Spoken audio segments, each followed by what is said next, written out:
reflex. So when I'm told that the cave people were running from animals because they were afraid and that I need that fear to keep me alive, I'm telling you, that's not right. I know that we cannot decide that cave people ran from the emotion of fear. I feel like you're saying it's not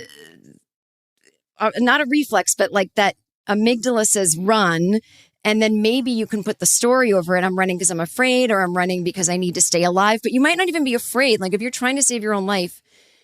In other words, they were trying to tell me that this emotion called fear made people run. Yeah. And I that's where they lost. What's that? I call bullshit. Me too. Yeah. So I'm saying, on your side.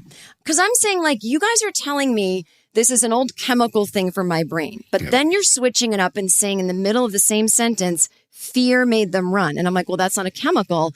And people would be like, ugh, and they would get, and they're like, you're trying to undo this so you can hold on to your panic. And I was like, I just want you to make sense. And I keep begging people, I'm so done with this caveman thing. It's not accurate. And I don't have the reasons for it because I'm just a comedian with a podcast. But if you call bullshit, tell me why in your smart way, because I don't know how to say it.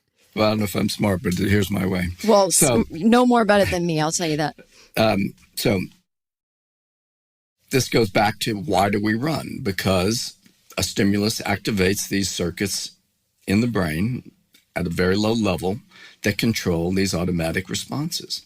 So what the amygdala has are innate circuits that detect and respond to danger.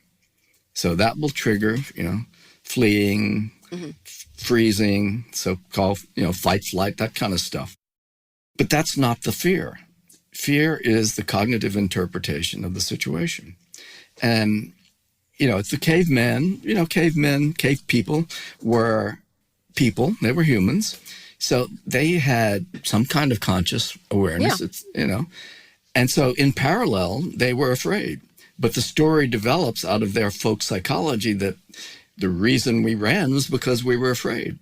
Mm-hmm. And that's what gets passed on through the millennia down to us. We're told that the reason we run from danger is because we're afraid. But if you look at the research on fear and behavioral responses, there's a whole research on what's called discordance, which means that behavioral and physiological responses don't necessarily line up with how afraid you are. Yeah. You could be very afraid psychologically, consciously, and you're flatlining. Right. Or you can be highly, highly aroused and not afraid at all. Yeah. So you can't you can't just measure heart rate in someone and say, that's fear. Yeah. That's wrong.